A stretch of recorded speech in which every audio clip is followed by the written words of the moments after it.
নাঙ্গলকোটে school শিক্ষার্থীদের মাঝে BNP নেত্রী সোহানা সুলতানা শিউলির ফলজ গাছ বিতরণ।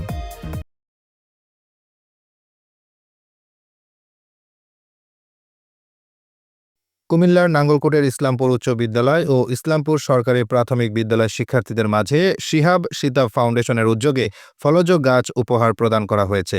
ফলজ গাছ বিতরণ উপলক্ষে বুধবার দুপুরে ইসলামপুর উচ্চ বিদ্যালয় মিলনায়তনে আয়োজিত অনুষ্ঠানে বিদ্যালয় প্রধান শিক্ষক শহীদুল্লাহ মজুমদার স্বপনের সভাপতিত্বে প্রধান অতিথির বক্তব্য রাখেন কুমিল্লা ১০ আসনে বিএনপির মনোনয়ন প্রত্যাশী ও শিহাব সিতাব ফাউন্ডেশন চেয়ারম্যান সোহানা সুলতানা শিউলি। অনুষ্ঠানে প্রধান বক্তা ছিলেন নাঙ্গলকোট উপজেলা মাধ্যমিক শিক্ষা অফিসার মোহাম্মদ ইউনুস। ইসলামপুর উচ্চ বিদ্যালয় সহকারী শিক্ষক মাস্টার সোহরাব হোসেনের সঞ্চালনায় বিশেষ অতিথির বক্তব্য রাখেন নাঙ্গলকোট প্রেস ক্লাব সাংগঠনিক সম্পাদক কিফায়েতুল্লাহ মিয়াজি, বিদ্যালয় অভিভাবক সদস্য ফরিদুল্লাহ, সাংবাদিক সাইফুল ইসলাম, সুমন মজুমদার সহ আরও অনেকে। পরিবেশের ভারসাম্য রক্ষার যে প্রধান কারণ সেটি হচ্ছে বৃক্ষ। বৃক্ষ আমাদের প্রায় বিলুপ্তির পথে। আমরা আগে কারো বাড়িতে, গ্রামে গঞ্জে কারো বাড়িতে গেলে দেখতে পেতাম আমড়া গাছ, লেবু গাছ, পেয়ারা গাছ, মানে আপ্যায়ন করার জন্য তাৎক্ষণিক ফল দিয়ে আপ্যায়ন করতে পারত। কিন্তু এখন প্রায় এগুলো বিলুপ্তির পথে। সচরাচর তেমন ফল গাছ, আমরা ফলজ গাছ দেখি না এখন। তো উনি যে উদ্যোগ নিয়েছে আমি ওনাকে সাধুবাদ জানাই। উনি আজকে তোমাদের ইসলামপুর উচ্চ বিদ্যালয় এবং প্রাথমিক বিদ্যালয়ে আজকে ওনার পক্ষ থেকে ফলজ গাছ প্রত্যেক স্টুডেন্টকে একটি করে ফলজ গাছ দিচ্ছেন, সেজন্য ওনাকে ধন্যবাদ জানাই। আর তোমরা এই বৃক্ষটাকে শুধু রিসিভ করে বাড়ি নিয়ে যাবে তা না, তোমরা তোমাদের বাড়িতে নিয়ে এটাকে পরিচর্যা করবে এবং পাশাপাশি তোমাদের নিজের উদ্যোগে আরো 2-3 গাছ লাগাবে। স্বপ্ন দেখতে হবে অনেক বড় করে, আর সেই স্বপ্নকে বাস্তবায়নের জন্য তোমার ঘুম হারাম করে দিতে হবে। স্বপ্ন হচ্ছে সেটা যেটা তোমাকে ঘুমাতে দিবে না।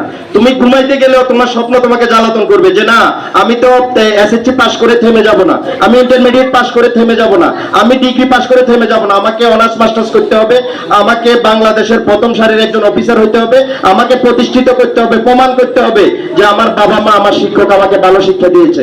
আসো, আমরা এই যে নলেজ ইজ পাওয়ার নামে একটা কথা আছে, জ্ঞানী শক্তি। আসলে কোন সন্ত্রাসী শক্তিশালী না, শক্তিশালী হচ্ছে জ্ঞান। ধরো যিনি সন্ত্রাসী তাকে ধরে কে? পুলিশ ধরে না, বিচারক বিচার করে তাকে জেলে দেয়, ফাঁসি দেয় না। তার মানে হচ্ছে পাওয়ারটা কার বেশি? যিনি বিচার করে তাকে ফাঁসি দিয়েছে তার মানে হচ্ছে নলেজ ইজ পাওয়ার, জ্ঞানই হচ্ছে শক্তি। আসো আমরা সবাই এই দীক্ষাটাই লালন করি যে নলেজ ইজ পাওয়ার, জ্ঞানী শক্তি। আর জ্ঞানের শক্তি আমাদের জন্য উচ্চ শক্তি হবে। ইসলামপুর উচ্চ বিদ্যালয়ে এসেছেন শিক্ষার্থীদের মাঝে বৃক্ষরোপণ কর্মসূচি উদ্বোধন করবেন এবং সকলের মাঝে গাছ বিতরণ করবেন। আজকে আমরা ওনাকে ইসলামপুর উচ্চ বিদ্যালয়ের পক্ষ থেকে কৃতজ্ঞতা ধন্যবাদ জানাই যে আমার মতো একটা ছোট্ট স্কুলে উনি কর্মসূচি দিয়েছেন।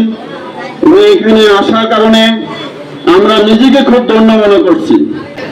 আসলে আমাদের পরিবারে পারিবারিক শিক্ষা আসলে গেছে, তো এই বিষয়গুলো আমি ওনার যে বিষয়গুলো তোমাদের উদ্দেশ্যে বলেছে, আমি তোমাদেরকে রিকোয়েস্ট করবো যে তোমরা বক্তব্যের যে বিষয়গুলো তোমাদের জীবনে ধারণ করবে। আর পড়াশোনার কোনো বিকল্প নেই।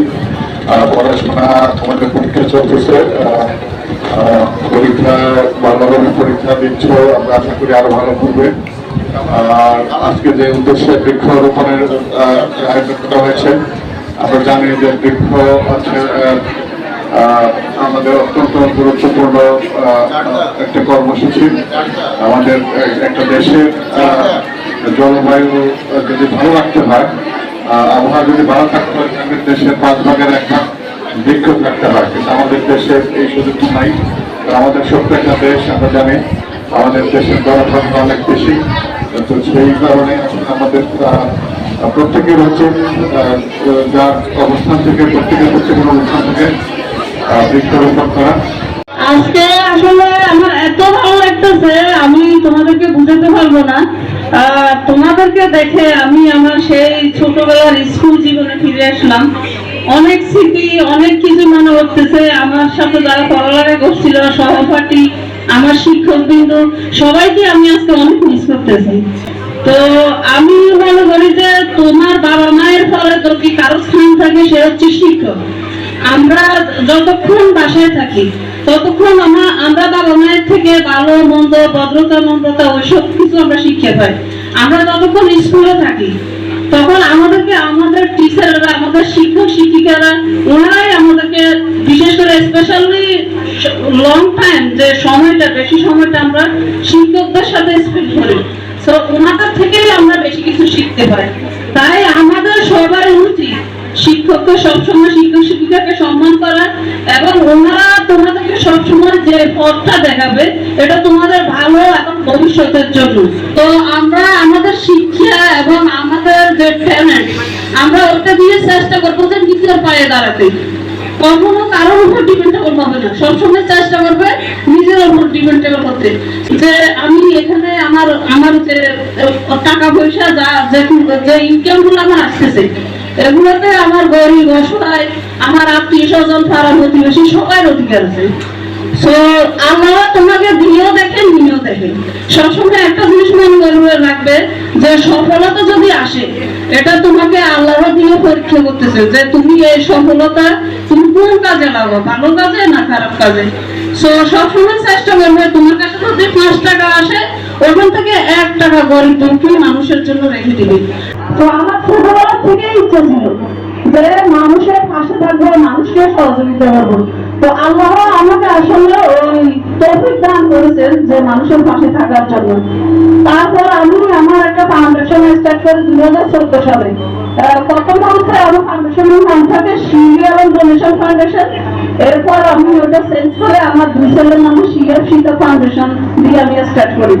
ওটা দিয়ে আসলে আমি প্রথম অবস্থায় 500, 1000, 2000, 5000 করে মানুষকে অনুদান করা শুরু করি। এরপর আসলে বাড়তে এখন অনেক উপরে, এখন আমি মানুষকে একটা তোমার একটা ফাঁকা ঘর, একটা বিল্ডিং দেওয়ার মতো আমার সামর্থ্য আছে। এটা কোথেকে আসছে জানো? আমি যখন 1000, 2000 টাকা করে মানুষকে আমি তখন অনুদান করা শুরু করি, ওই মানুষগুলো কিন্তু আমার জন্য অনেক দোয়া করছে। 1000 টাকা আমার জন্য, তোমার জন্য কিছু না, কিন্তু তুমি যে মানুষটাকে দান করলে তার জন্য এটা অনেক কিছু। আমি আসছি এই নাগরপুরের মানুষের, স্পেশালি নারীদেরকে সেবা দেওয়ার জন্য, তোমাদের মতো বাচ্চাদের পাশে দাঁড়ানোর জন্য। তো আমি চাই তোমরা ভবিষ্যতে আমি কি ইসলামের কি করলাম, তোমরা এর থেকে বেশি কিছু করো। এটা এখন বর্তমানে কিন্তু নারীরাই সবাই উপরে আছে। এতে ইঞ্জিনিয়ার বলো, ডাক্তার বলো, পুলিশ অফিসার বলো, সব জায়গায় না। এখানে লজ্জা পাওয়ার কিছু নেই, লজ্জা পাইলে হবে না। তোমাদেরকে চেষ্টা করবে, তোমাদেরকে আল্লাহ সব, আমি যদি পারি তোমরা পারবে না, অবশ্যই পারবে। আর বৃক্ষরোপণ আসলে আজকে আমি একজন বিএনপির কর্মী।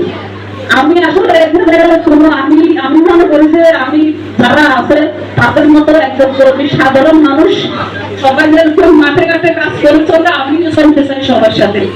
আমি এখানে কোনো নেত্রী বা বড় ধরনের আমাকে কেউ সেলুট করবে এটা আমি চাই। আমি চাই সবাই আমার সাথে কাঁধে কাঁধ মিলিয়ে, আমার হাতে হাত মিলিয়ে ফলাফলি করে চলবে। আমি কোনো অহংকার নিয়ে এখানে সেবা করতে আসিনি। যদি কেউ আমাকে সম্মান করে পুরস্কার থাকে, এতে করে আমি আগাইতে পারবো না। আমি চাই সবাই আমাকে সম্মান কেন, আমাদের পাশে রেখে আপনি যদি মাথায় বসে কাজ করতে পারেন, আমিও পারবো, কারণ আমরা সবাই রক্ত মানুষের মানুষ। তো আমি আজকে আসলে তোমরা সবাই সেবা করার জন্য বৃক্ষরোপণ গাছ, এই যে দেখো অনেকে তোমার কাছে টাকা নেই গাছ লাগানোর জন্য, আমরা তো বাসায় সবসময় অনেক রকমের ফল খাই না, ফলের যে পিসি আছে, এই পিসিটা তোমরা না ফেলে দিয়ে এক জায়গায় ফুটে একটা গাছ রোপণ করার চেষ্টা করো, তাহলে তোমার টাকা খরচ হচ্ছে না। কিন্তু এটা তোমাদেরকে বুদ্ধি খাটায়, ব্রেন খাটায় কাজ করতে হবে। দেশ বাংলা নিউজ 24, সময়ের সাথে তারুণ্যের পথে।